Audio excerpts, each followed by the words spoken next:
Halo semuanya, welcome back to my channel. Ya, di Ucok Nanya. Kali ini saya punya narasumber seorang notaris. Ya, Tadinya penyanyi juga nih. Ya, namanya Danardono. Adi Danardono.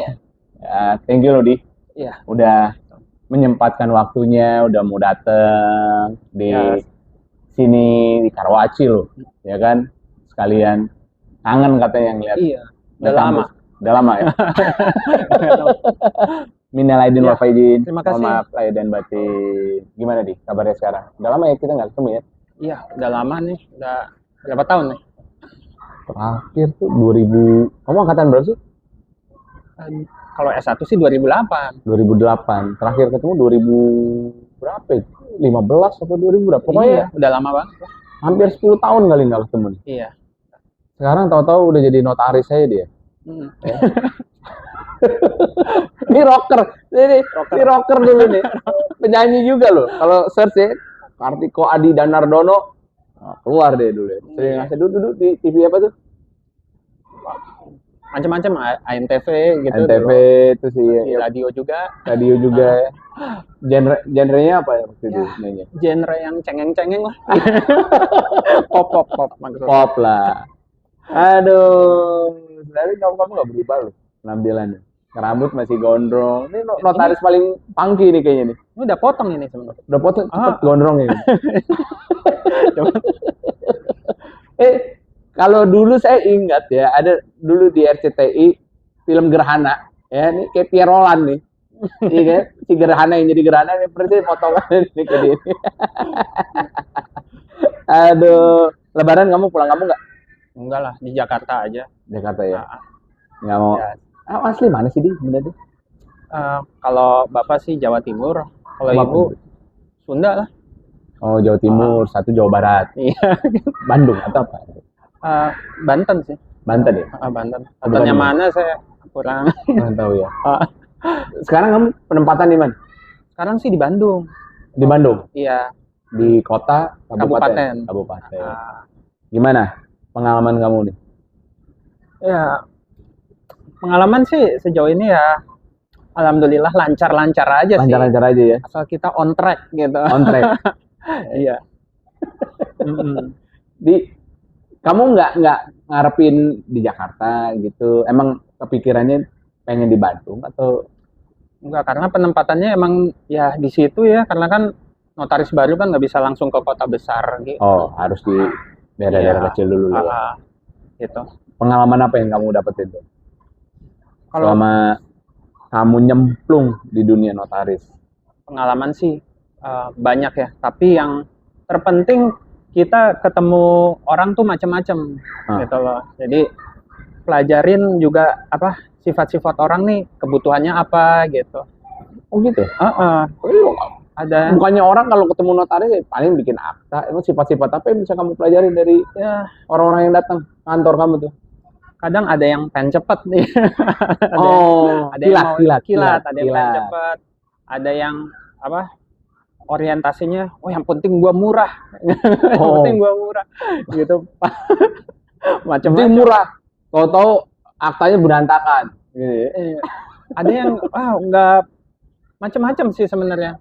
Makanya kan kalau perhatikan kalau gelar tuh ada MH, ada MHUM kan, Humaniora. Kita ilmu hukumnya tuh melihat satu ilmu sosial langsung ke masyarakat, satu lagi mempelajari sifat manusia. Oh, sifat manusia. Jadi hukum itu bisa yang mempelajari kenyataan di masyarakat kayak misalnya konflik, kerjasama atau komunikasi seperti itu. Ada juga hukum itu menganggap, makanya MHUM itu mempelajari perilaku manusia. Jadi dikasih batasan-batasan di situ. Oh, gitu ya. Makanya that's why saya juga perhatiin nih orangnya gimana dulu nih nomor satu, bukan aturannya. Jadi orangnya duluan kamu lihat. Betul. Ya, orangnya tipenya gimana nih, ribet nggak atau maunya kayak gimana, cari gampang, jalan pintas. Tapi harus hati-hati juga. Bukan mentang-mentang orangnya maunya seperti apa yang dia kehendaki, kita konstatir juga. Kita lihat dulu nih koridornya gimana. Jangan sampai melanggar hukum. Karena setiap prinsip itu pasti ada pengecualian. Lampu merah, stop. ya kan? Ya, Tapi kecuali ambulans ini, ya ada ya pengecualian jadi lah. adalah jangan terlalu, sorry ya, ideal banget. Mentang-mentang udah praktisi dia, ngomongnya jangan selalu ideal banget gitu. Mm-mm. Aduh, tapi kamu udah berapa lama nih sekarang? Praktek udah berapa lama nih? Kalau PPAT waktu itu 2019, oh, Hmm. 2019 kan di Tangsel tuh pertama Ya. kali. Karena notarisnya di Bandung, Hmm. itu kan nggak boleh beda wilayah kerja. Masa Hmm. PPAT Tangsel ini notaris Bandung. Akhirnya PPAT mengikuti kedudukan notaris. Oke. Aku di Kabupaten Bandung jadinya. Oh, makanya Begitu. gitu Pak Bandung. Mm-mm. Terus selama kamu jadi notaris ya, benar-benar terjun langsung di dunia praktek, Hmm. ada hal baru nggak yang kamu istilahnya, wah ternyata begini, jadi notaris begini gitu. By the way, itu cita-cita kamu bukan sih dari awal? Kalau dari awal sebenarnya senangnya sih nyanyi. Nah, Kan musisi, kelihatan nih. hobi dia nyanyi dia. Ya ngomongnya aja nggak teratur kan. Kalau orang hukum kan teratur loh. Ada hukum, ada sanksinya apa. Ngapain masuk fakultas hukum? Harus masuk fakultas seni dong, kamu.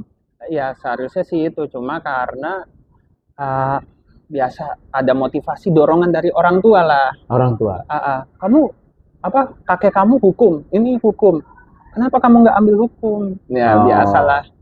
Kalau orang tua kan memotivasi yang positif ya, Ya. gitu. Jadi aku pikir ya udahlah, Tapi papa mama sebenarnya bukan background bidang hukum ya, bukan cuman kakek kakek, ada bidang Ada. pengacara atau apa? enggak, Hakim Agung dulu, Oh dulu ketemu Ah. siapa sih? Benyamin Mangkudilaga. Oh, cucunya nih. Ah, Terus kamu kenapa mau nggak jadi hakim malah jadi notaris?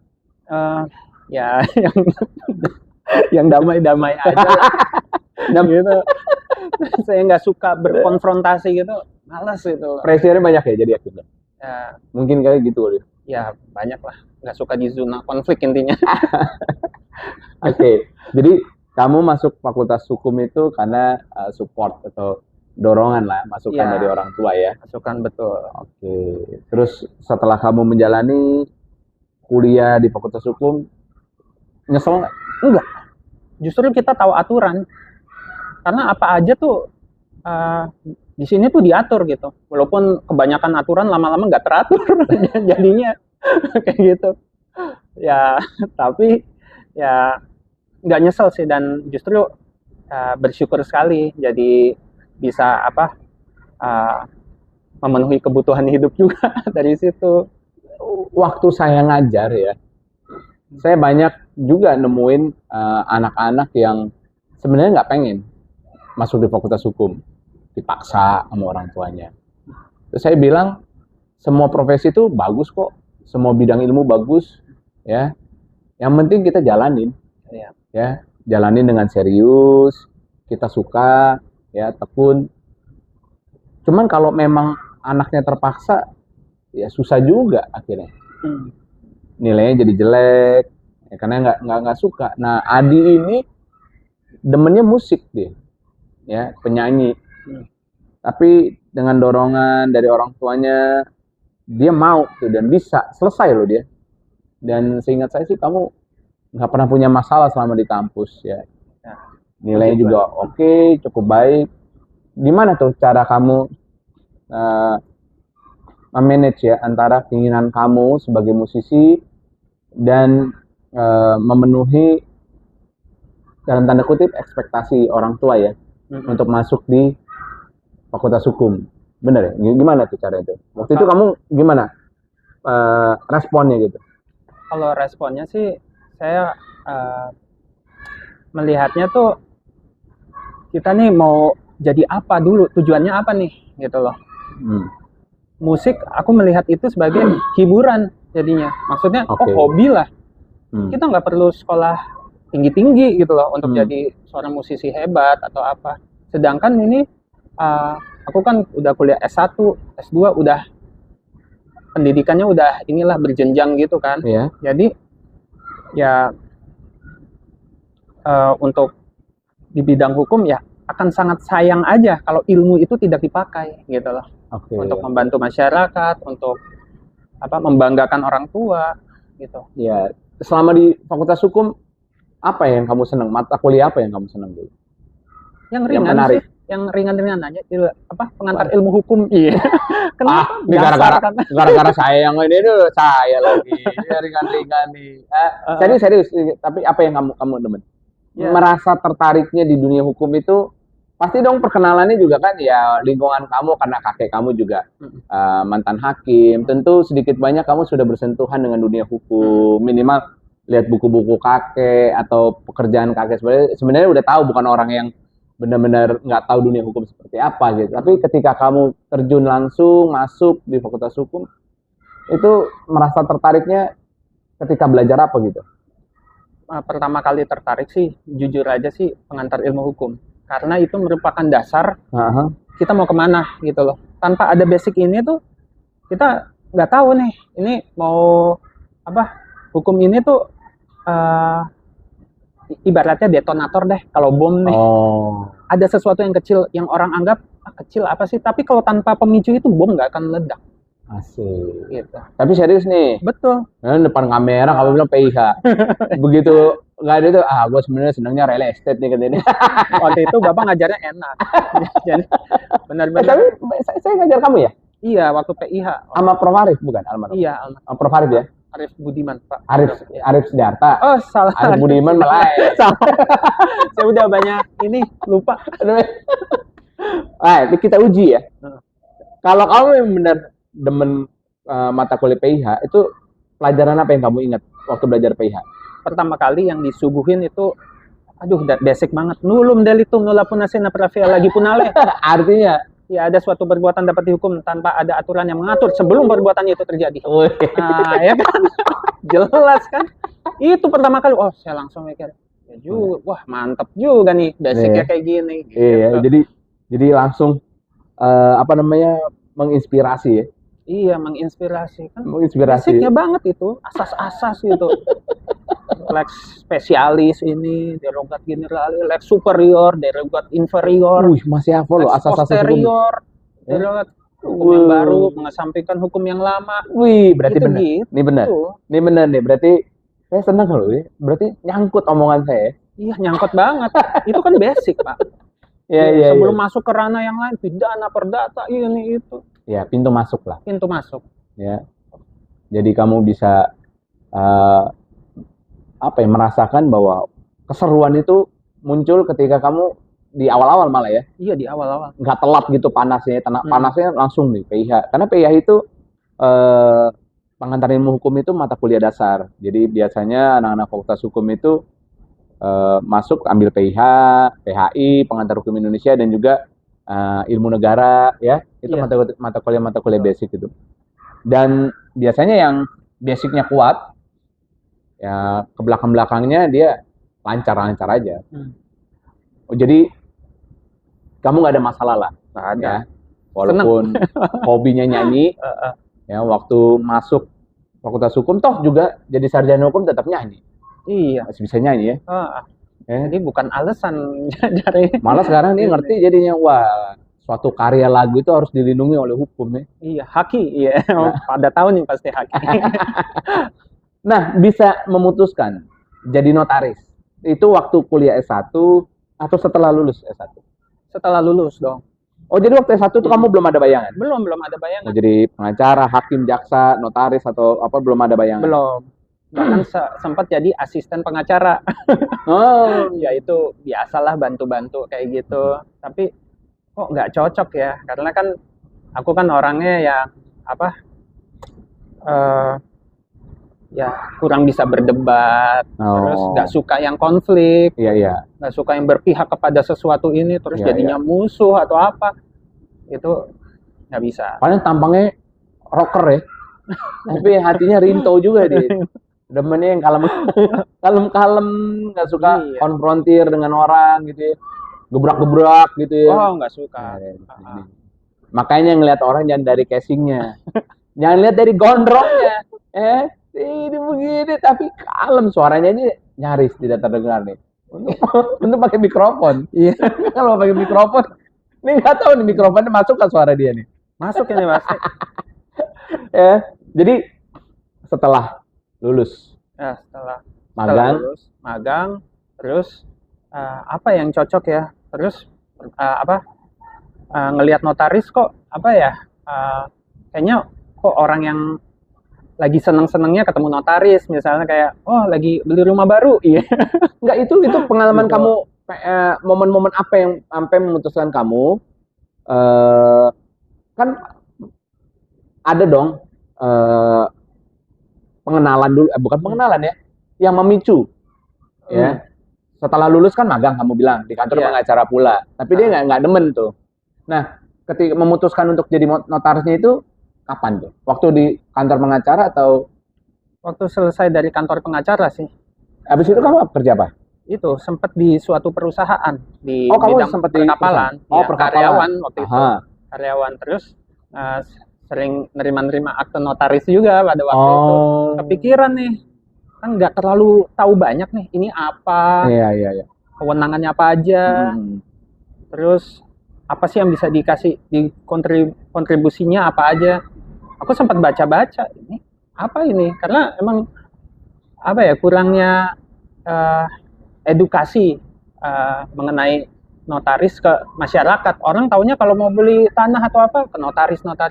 Sebetulnya itu kalau misalnya kayak jual beli mengenai tanah gitu sebenarnya PPAT, padahal ini kan dua hal yang berbeda gitu loh. Nah, di situ aku mulai baca-baca. Wah, asik nih pas lihat. Minat nih. Seru juga nih ya. Seru juga nih kayaknya. Mikir-mikir lagi. Kayaknya nggak ribet deh. Maksudnya untuk nanti kalau udah menjabat ya. Karena unik nih notaris ini. Pejabat iya, profesi juga iya. Pejabat itu dia ditunjuk oleh negara untuk membantu pemerintah dalam bidang hukum kekayaan. Tapi profesi, dia juga disebut profesi karena kan ada standar keahlian, ada kode etik di situ. Nah, jadi karena lihat kan suka yang aneh-aneh nih kadang musisi, tapi iya hukum juga iya, jadi agak-agak sengklek nih gitu. Jadi saya ngerasa saya pinter enggak, bodoh juga enggak ya, tengah-tengah aja. Tengah-tengah aja. Cari ilmu yang pas-pasan lah maksudnya ya. Apa itu pas-pasan? Pas butuh, pas ada. Gak usah pinter-pinter banget. Kalau pas butuh, pas nggak ada, repot. Bener nggak? Pas-pasan ada, gitu. Pas butuh, pas ada gitu ya. Oke. Ya udah, saya lihat. Mutusin sekolah dong. Iya dong, sekolah. Ambil S2 di mana waktu itu? S2 kan UPH juga. Oh, UPH juga. Cinta alma mater dia. Iya, Raja Wali mulu dia. Bagus.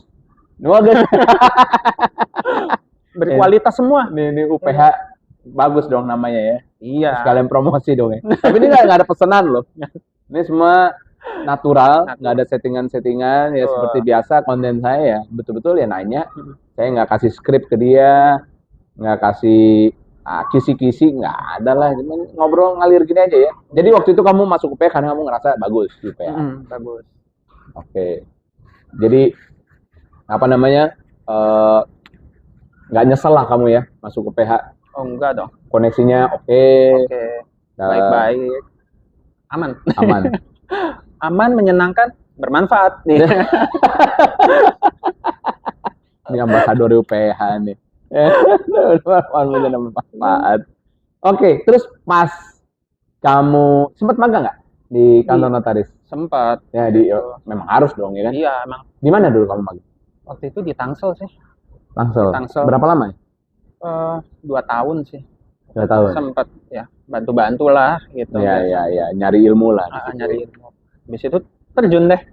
Terus hal yang membuat kamu apa ya? Istilahnya, wah, kaget nih, ada nggak? Begitu terjun jadi notaris. Kayaknya dulu nggak pernah nemuin nih, baik magang ataupun selama kuliah gitu. Ada nggak? Banyak sih. Serius banyak? Banyak. Tapi kan kalau kamu udah magang itu biasanya kan udah ya sedikit-sedikit ada bocoran-bocoran yang kurang lebih ya ntar kalau saya jadi notaris ya begini-begini aja gitu. Ini enggak malah kaget juga. Kaget ada. Coba share apaan? Biasanya kan balik lagi nih orangnya nih misalnya orang yang datang kan bervariasi, ada yang baik banget, ada yang ini macam-macam nih. Iya, tapi kan dulu waktu magang juga kamu begitu juga. Iya, tapi variasi gitu loh. Jadi bermacam-macam karakter Jadi yang ada karakter yang saya belum pernah temuin sebelumnya gitu. Ada yang kayak gitu. Gitu. Karakternya kayak gimana tuh? Kayak misalnya apa? Selalu bersandar sama aturan. Misalnya gini. Itu kan bukan kewenangan notaris, dia bilang. Bukan notaris. Gitu. Akhirnya, karena terpakunya hanya aturan. Akhirnya saya bilang gini, oke, kalau rumah Bapak kemalingan, nggak usah minta tolong warga, Pak. Itu kewenangan polisi. Iya. Kalau kebakaran, nggak usah minta tolong warga juga atau... Ini maksudnya, gitu. Maksudnya Pak Adi, Ini maksudnya waktu bikin klausula kali ya? Iya, klausula. Atau perjanjian ya waktu itu ya, macam-macam, bisa perjanjian, bisa ini gitu. Jadi dari kamunya menyarankan klausula tertentu, tapi dia bilang ini kan bukan kayak kewenangan, atau ada contoh konkret yang bisa kamu spill ya? Contohnya saya kan yang mau bikin akte, saya bayar Anda, kenapa Anda yang ngatur? Ada yang kayak gitu.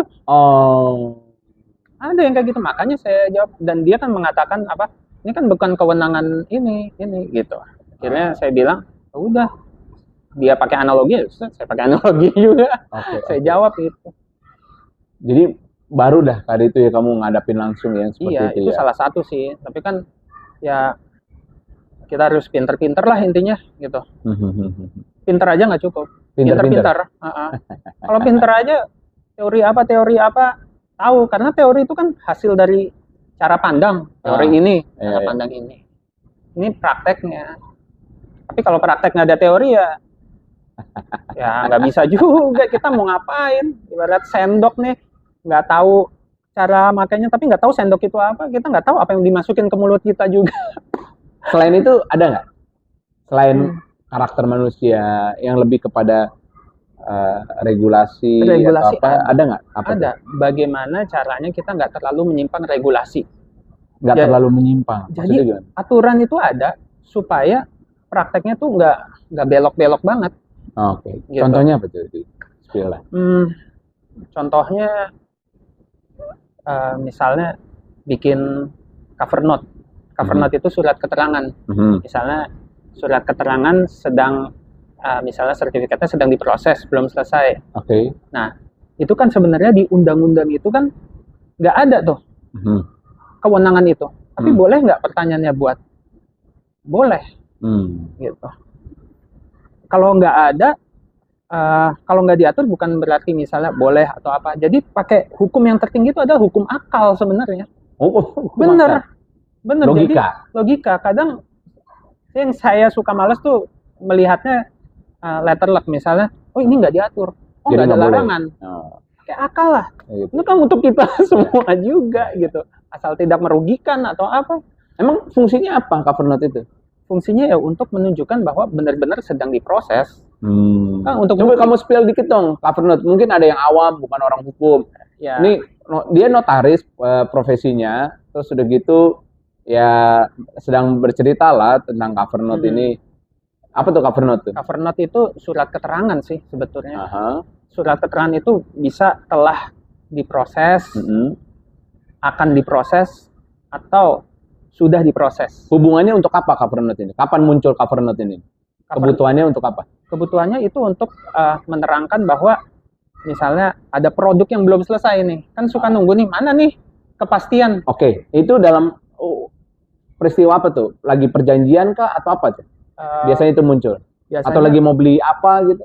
Macam-macam sih itu bisa biar tahu juga nih. Siapa tahu dengan begini orang jadi tertarik masuk hukum. Itu jadi notaris tuh. Macam-macam sih, bisa misalnya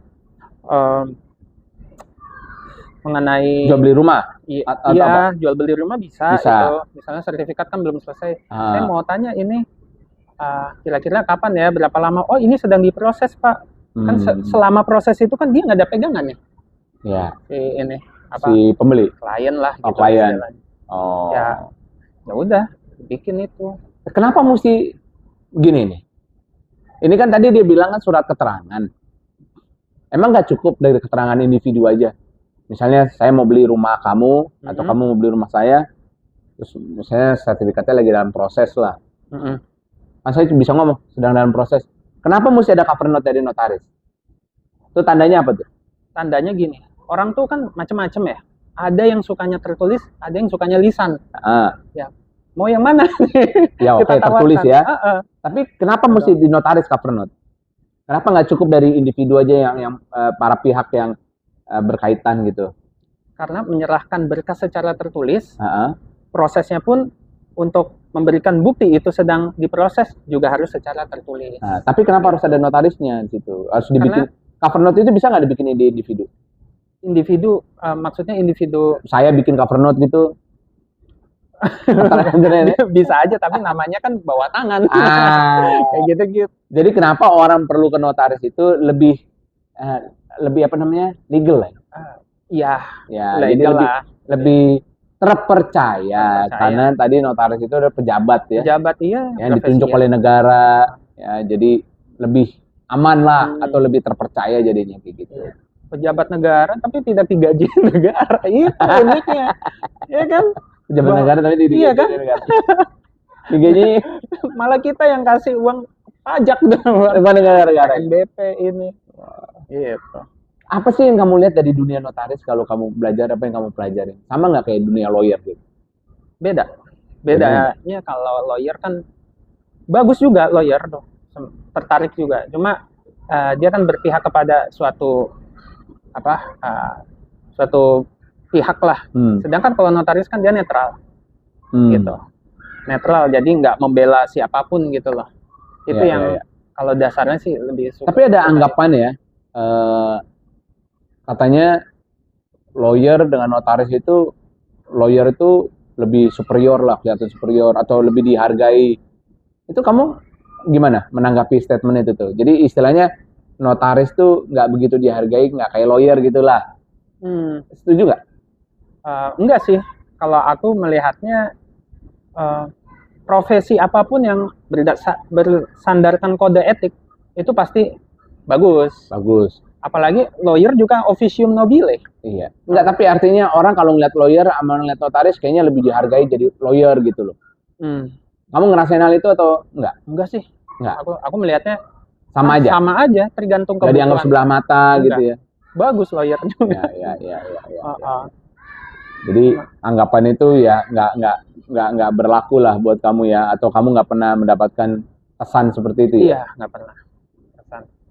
Nah, di Bandung nih, kamu sekarang ini masih single Din? Ya. Ada lah, pacar ada deh. Pacar ada, iya, ya kan, pacar ada, ya kan. Nikah, udah ada rencana buat nikah ya? Belum sih, belum. Adi ini tuh termasuk anak yang baik loh, kalau dari catatan saya ya, sopan gitu. Kamu keluarga gimana sih? Kehidupan kamu berkeluarga gitu? Ya, kalau kehidupan ya berkeluarga ya keras nggak? Maksudnya gimana cara kamu besar? Sorry, iya. Kamu setahu saya dulu ditinggal cepet ya sama papa ya? Betul, SMP. SMP 2004. Udah kehilangan papa. Betul. Itu berat itu. Karena kan papa kan tulang punggung keluarga juga kan. Adi bersentuhan dengan kematian dalam tanda kutip, kematian yang menimpa dari link terdekat ya. Iya. Orang tua, ya, dalam hal ini adalah papanya. Gimana Kak cara kamu menghadapi hal itu? SMP kelas berapa nih? Saya kelas 3 waktu itu. Kelas 3. 3 SMP, mau SMA ya? Waktu ditinggal papa sih, justru aku malah termotivasi.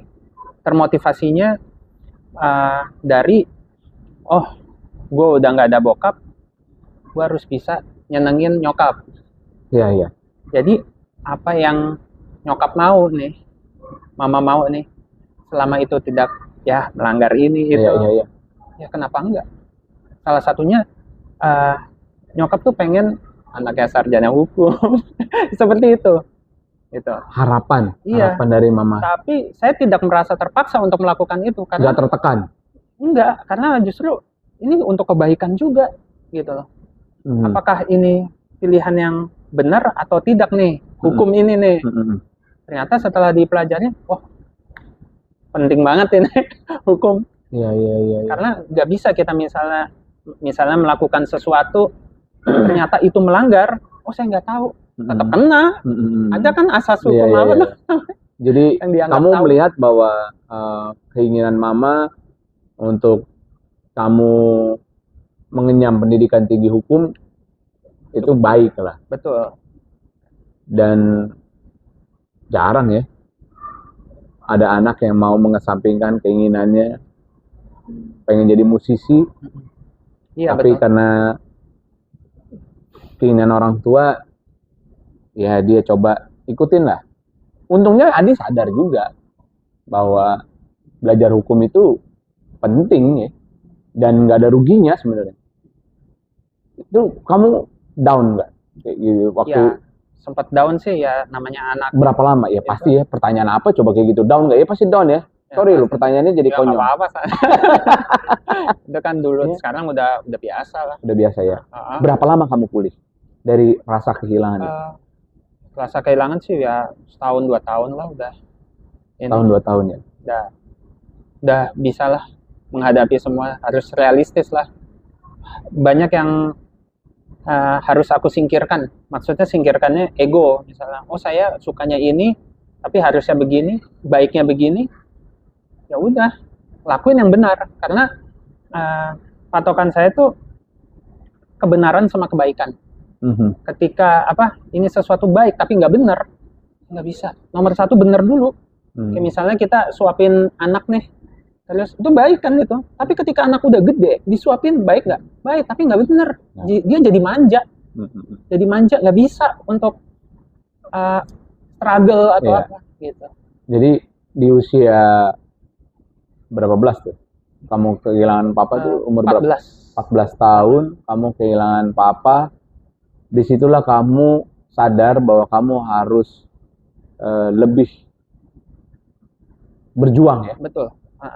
Ada mama, adik ada? Adik ada. 1. Kamu dua bersaudara dia? Cuma berdua. Ya, 2 bersaudara dan akur nih. Dan kita kompak. Ya. Apa nih tujuan kita nih? Gimana kita bertahan hidup? Gimana jaga mama? Jaga ibu. Kita nggak boleh ribut. Udah, itu nomor 1. Begitu ribut pecah, Tuhan nggak berkah, Tuhan juga nggak suka. Gitu. Itu nomor 1 udah. Oke, kebenaran dia bawah kebaikan. Sisi kehidupan dari seorang Adi. Iya. Terus saya mau nanya nih, ini agak-agak di luar profesi nih. Ya, tapi sebenarnya ntar juga nyangkut-nyangkut nih.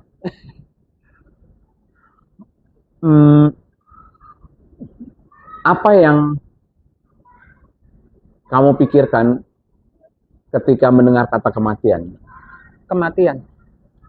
Kematian itu menurut aku disitulah kita menyadari sebagai manusia kita terbatas. Artinya mau tanya siapapun, kemana sih nih orang setelah mati? Nggak ada yang tahu. Semuanya ini begini, begitu, begini. Tapi pertanyaan saya ketika ayah saya meninggal waktu itu, kemana ayah saya nih yang dulu bercanda, yang dulu mengajari saya mengenai hidup? Nggak ada yang bisa. Jadi di situ saya menyadari bahwa ada sesuatu yang di luar kekuasaan kita. Karena manusia terbatas. Nah, ketika mendengar kata kematian itu, dan ya saya mengalami juga ditinggal ayah, berarti manusia itu terbatas. Jadi kita juga harus punya batasan-batasan nih, berpikir, bertindak. Ya seperti itu, kurang lebih. Itu sih menurut pandangan saya. Di situ menyadari bahwa manusia itu terbatas. Jadi jangan mikir seenaknya semuanya. Makanya saya melepaskan ego saya bahwa bernyanyi ini sama saya menjadi notaris, saya memilih menjadi notaris. Karena itu yang benar menurut saya. Lebih dari dorongan ibu. Maksudnya benar dalam arti lebih dibutuhkan untuk dalam situasi kondisi tertentu. Untuk kamu lah khususnya ya. Dan orang tua kan senang, jadi ibu jadi senang, saya lebih banggain. Iya. Dan sebenarnya ada juga yang berhimpitan dengan dunia notaris loh kalau bicara tentang kematian. Wasiat. Wasiat. Iya loh. Iya, betul. Urusannya, jadi notaris itu jangan dipikir hanya urusan kertas, akta. Tapi mereka juga urusan dengan apa ya? Urusan dengan mempersiapkan yang hidup dalam hal menyongsong kematian. Ya, Iya, betul. wasiat begitu. Ya, orang-orang yang prepare aja bikin wasiat. Apa yang kamu pahami itu tentang wasiat di dunia notaris tuh? Wasiat kan sebenarnya pada dasarnya itu kan kehendak terakhir ya. Seseorang sebelum yang dia kehendaki setelah dia meninggal. Gitu. Jadi sebenarnya itu ketika misalnya kita balik lagi, notaris kan di bidang hukum kekayaan ya. Kalau misalnya wasiat yang di notaris itu mengenai bidang hukum kekayaan nih, berarti mengenai harta gitu. Bukan wasiat yang mengenai moral. Nanti kalau saya meninggal kamu rukun ya, bukan. Ya karena ya bidang hukum kekayaan ya, misalnya punya rumah, saya ingin wasiatkan ke ini, itu bisa. Gitu, dibuatkan akte wasiat dan itu harus notaris. Harus notaris. Harus nggak boleh di bawah tangan. Nggak boleh. Bedanya apa tuh kalau di bawah tangan, resikonya apa? Ya, kalau kalau wasiat notaris itu harus didaftarkan ke Kementerian Hukum dan HAM. Artinya apa? Ini logika sederhana aja. Untuk mendapatkan pelayanan dari negara harus pakai produk negara dong. Gitu. Untuk misalnya dapat pelayanan dari negara, memakai produk negara, tata cara dan aturan dari negara pula. Ya, tapi penonton pasti akan nanya, emang kalau orang udah mati yang ditinggalin dapat pelayanan apa dari negara? Coba kamu bisa jelasin nggak? Ya itu misalnya kita kan punya sertifikat. Ya. Contoh sertifikat tanah. Itu kan produk negara. Produk negara pasti kan ada tata caranya ketika itu ingin dialihkan atau apa. Nah, buatlah namanya wasiat nih, misalnya. Misalnya apa? Saya nih punya rumah nih, misal punya rumah, terus kamu bikin wasiat. Saya punya anak, pengen saya wasiatin nih ke si anak ini gitu. Bisa nggak? Bisa, pertanyaan. Bisa. Jadi lebih kepada agar tidak terjadi dalam tanda kutip sengketa rebutan ya.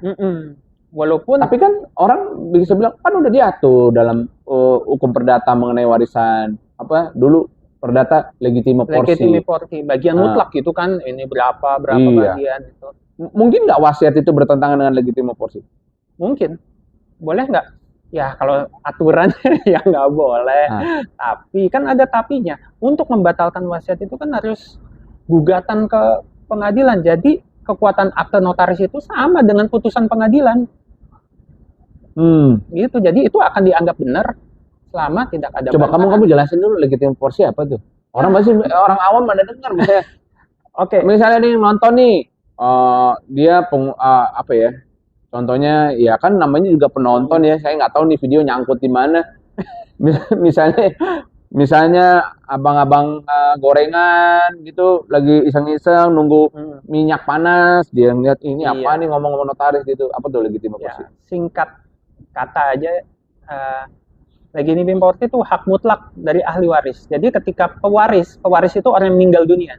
Orang yang meninggal dunia itu kan dia sebagai subjek hukum kan udah selesai tuh. Hak dan kewajibannya udah nggak ada. Habis. Ya. Nah itu turun ke ahli waris. Ahli waris inilah punya bagian-bagian tertentu. Tergantung kita mau memakai hukum apa.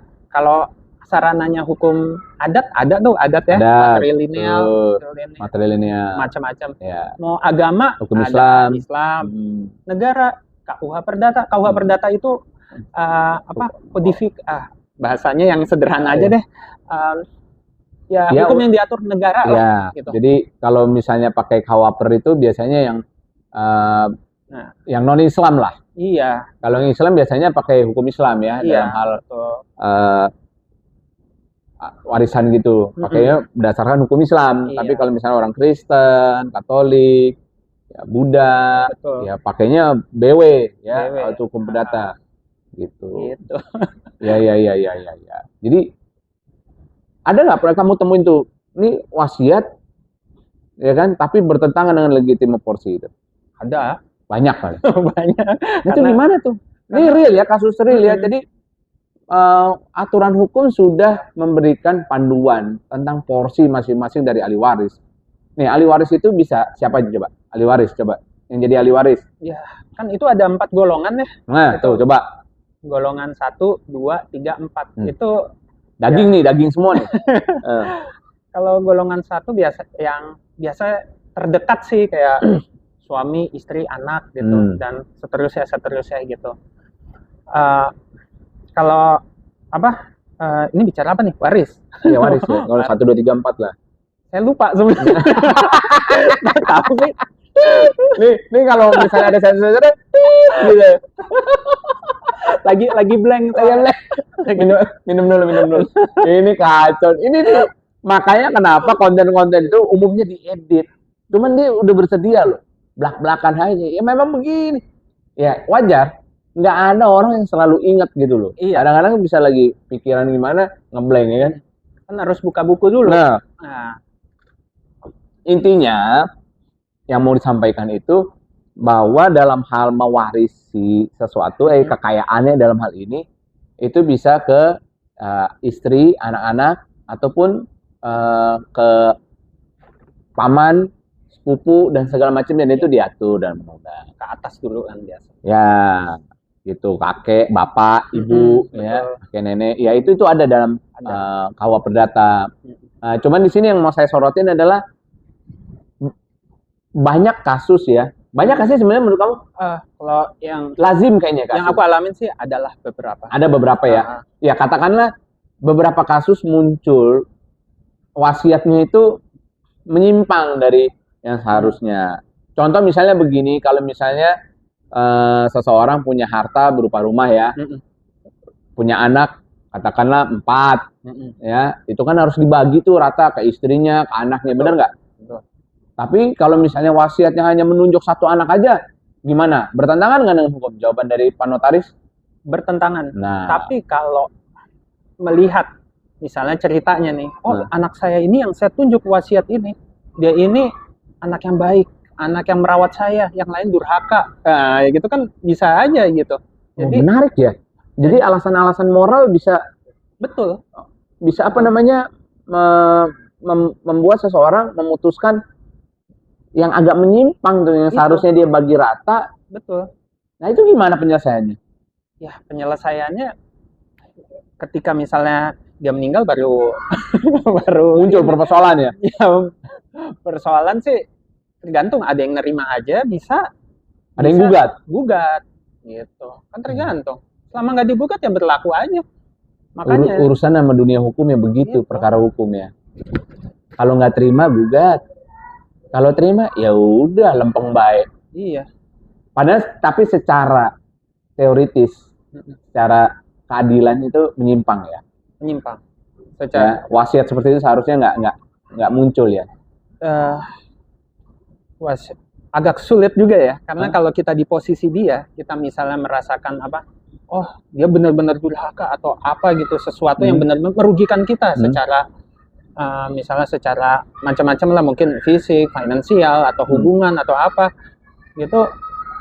Sedangkan dia kan punya hak istimewa nih, si pewasiat ini. Hak istimewanya kan, ini aset gua, ini gua yang cari duit, gua yang ini. Iya, paham. Jadi sebenarnya kalau dibicara keadilan itu agak susah, Pak Ucok. Karena namanya definisi keadilan itu kan macam-macam tuh. Intinya dalam keadilan itu adalah meletakkan sesuatu sesuai dengan tempatnya. Itu kan sebenarnya keadilan. Tapi ini jadi problematik juga ya.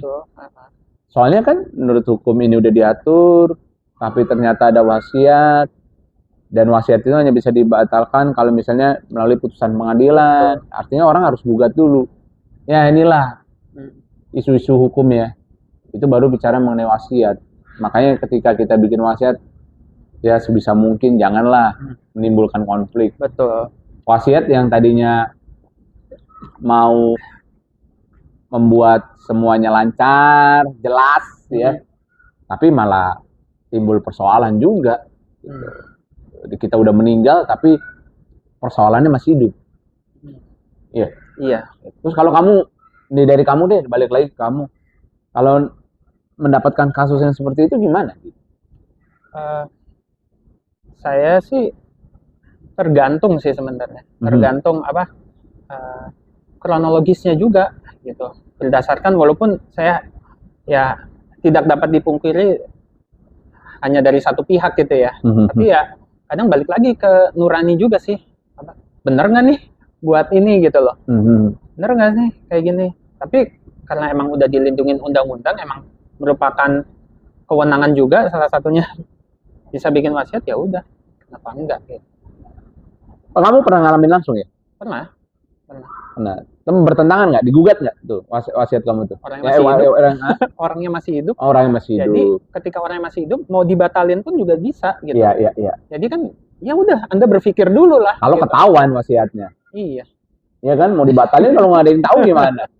Ya udah. Iya kan? Tapi harus dengan catatan orang tuh mesti tahu, wah wasiatnya nggak benar, gugat. Tapi biasanya mana ada yang tahu? Nggak ada yang tahu. Diem-diem yang tahu kan cuma notaris ya, kecuali notaris sekongkol sama si penggugat. Nah itu ada notaris yang model begitu ada nggak? Mafia itu. Ya tapi ada nggak sanksinya tuh? Pasti ada dong. Ya, kalau secara kode etik ya. Iya. Diem-diem kamu ngasih tahu, gitu kan nggak boleh dibocorin wasiatnya. Iya kan, atau itu kan harus dirahasiakan. Nah. Itu karena rahasia jabatan, mengenai identitas macam-macam di situ kan. Jadi ya hati-hatilah ini semua untuk semua.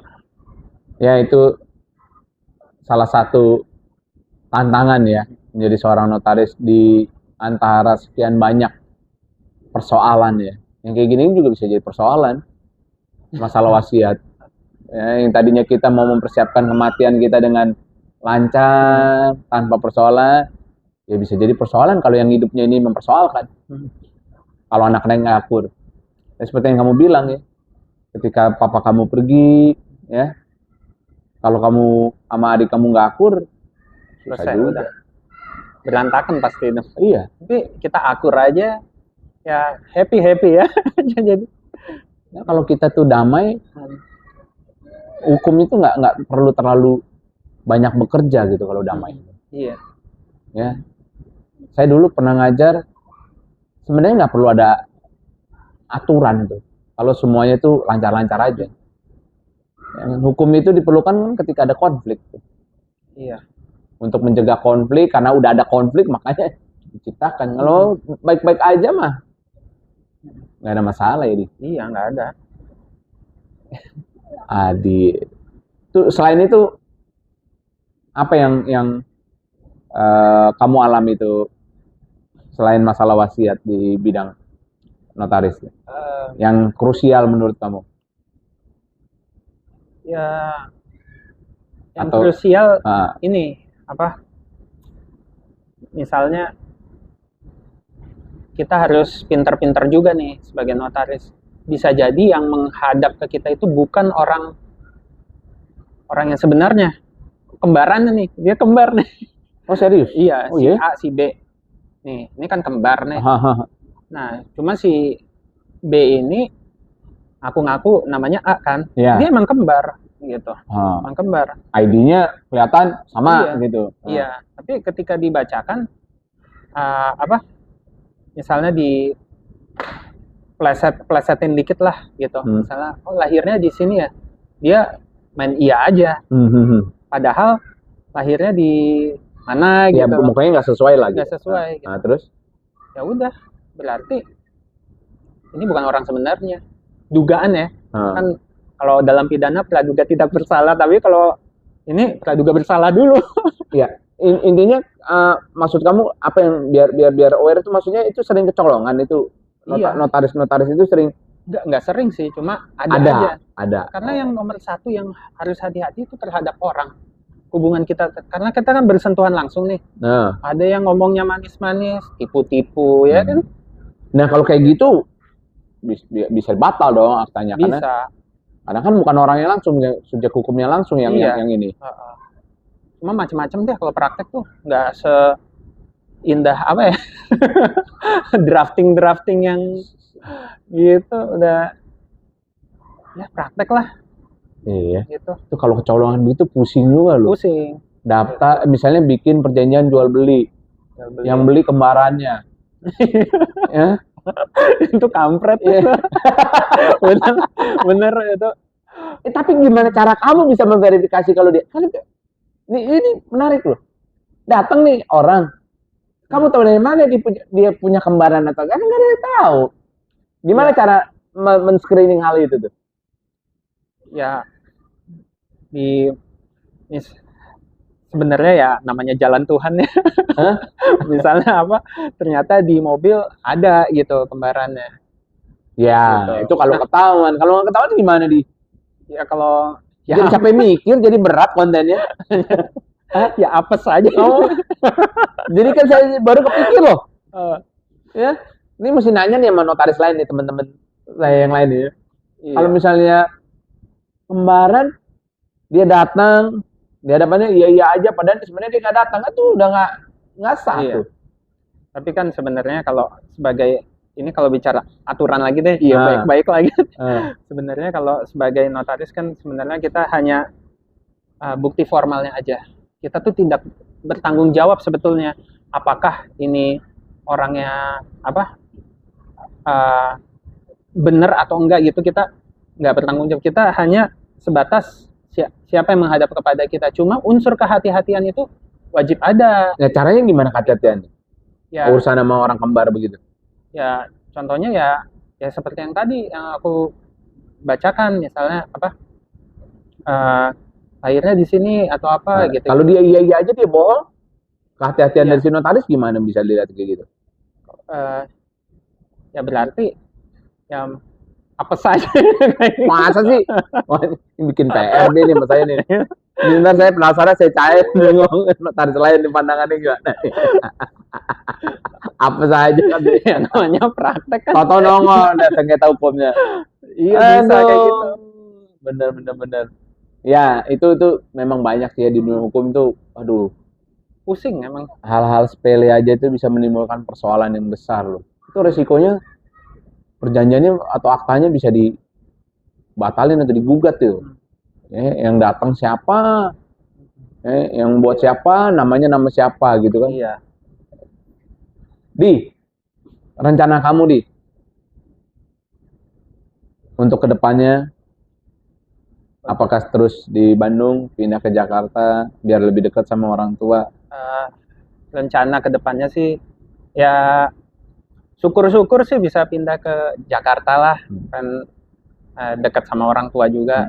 Tapi ya nanti bagaimana lah nanti gitu. Iya. Mama tinggal sendiri atau sama adik? Sama adik ya. Gitu. Laki satu, adiknya perempuan satu. Iya. Momen krusial ketika kamu kehilangan papa, kamu down, dan kamu butuh waktu 2 tahun untuk pulih.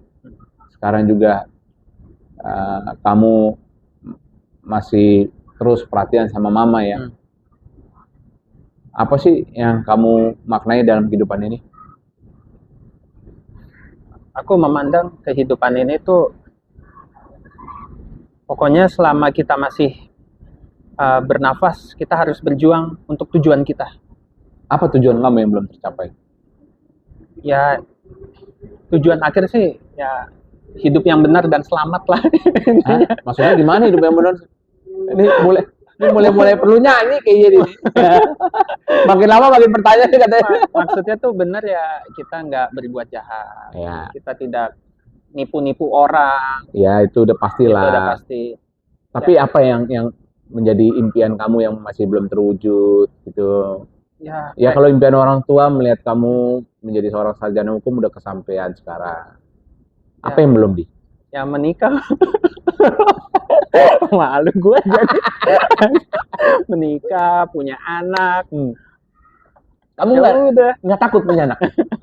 Enggak. Dia sebelum kesini main ke rumah saya itu ngeliatin SPM Brothers.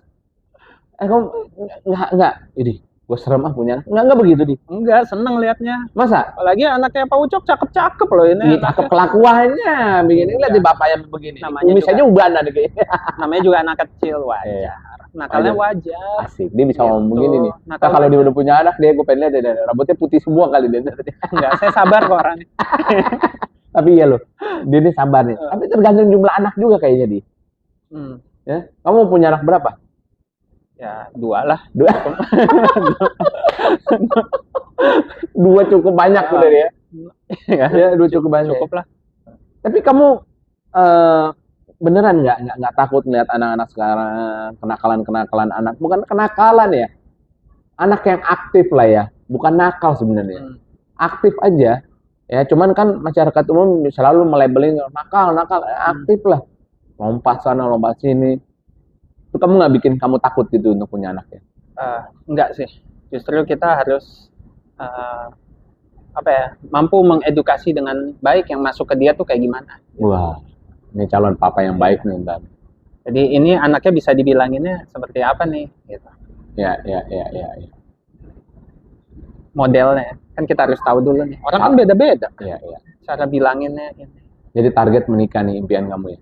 Iyalah. Tujuan akhir lah. Tujuan akhir. Habis itu saya mati tenang udah. Tapi banyak loh yang nggak mau nikah loh, Di. Kenapa kamu pengen nikah? Kalau saya tanya kayak gitu. Harus ada keturunan dari ayah saya. Klasik, yang bawa nama Danardono ini. Harus ada. Klasik nih. Wajib. Ya. Benar, wajib. Semangat banget. Buruan dong, tahun depan lah. Ya, nunggu tahun lagi, ya kan? Insya Allah lah. Ya, buruan dihalalin kalau kata orang. Dihalalin. Ya, pokoknya lancar-lancar lah persiapannya dia. Amin.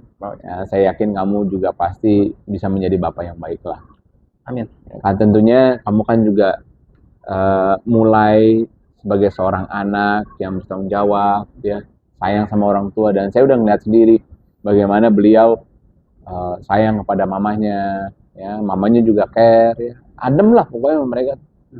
Ya, jadi saya doakan kamu juga yang terbaik, ya. Istri kamu kenalin lah. Siap. Ya, kan? Kita bikin konten bareng. Ya, kenapa kamu suka sama dia? Apa karena dia gondrong gitu? Ya kan? Itu enak ya ngobrol-ngobrol bareng. Bicara yang lebih cair tentang hubungan romantis. Kamu tipe cowok romantis nggak kata? Biasa sih. Biasa. Nggak yang gitu deh. Dinyanyiin mulu lagi ada apa pacaran? Enggak lah, kalau nyanyi hiburan aja itu. Profesi sama? Profesi sama. Wih, notaris. Sama profesi dia. Jadi sama-sama ngerti lah, ya, dan saling backup. Enaknya itu tuh.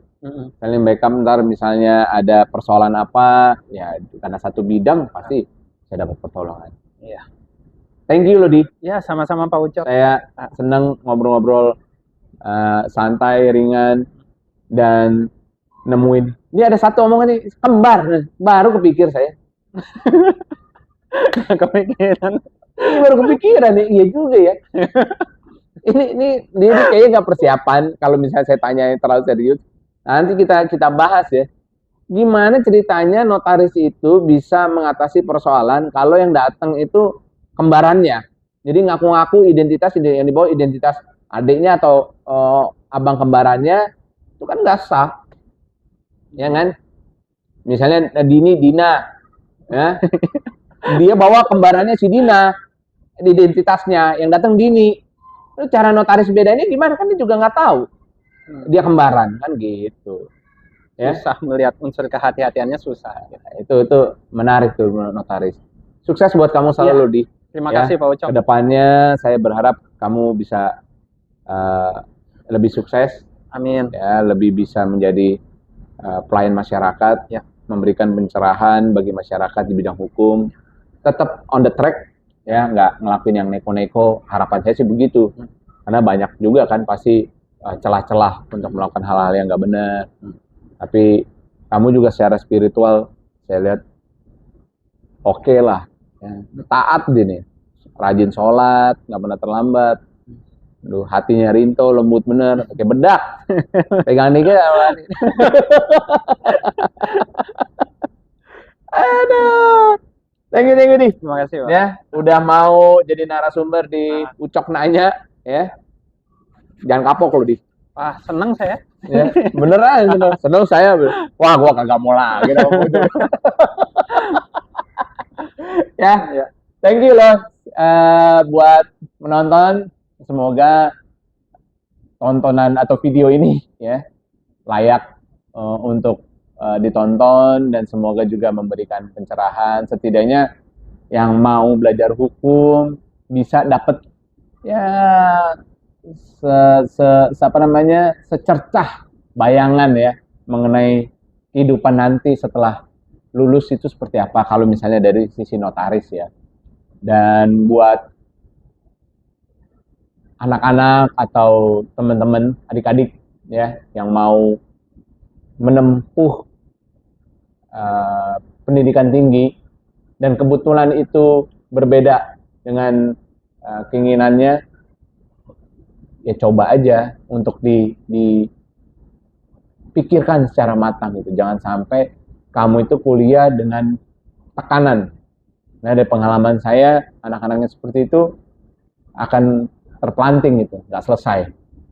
Beruntung Adi yang punya hobi musik, tapi juga bisa memahami keinginan orang tuanya yang belajar untuk belajar hukum gitu maksudnya, dan bisa selesai, bisa lanjut lagi S2-nya juga tetap hukum.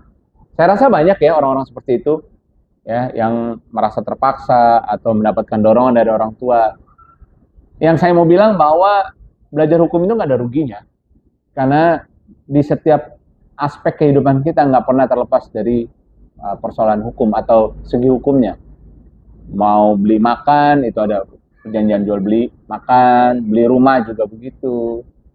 Mau dagang usaha kopi misalnya kayak gini ada mereknya, ya handphone ada patennya, itu semua berhubungan dengan hukum lah. Nyoblos pemilu juga berhubungan dengan hukum tata negara ya, mengenai hak-hak kita sebagai pemilih dan sebagainya macamnya.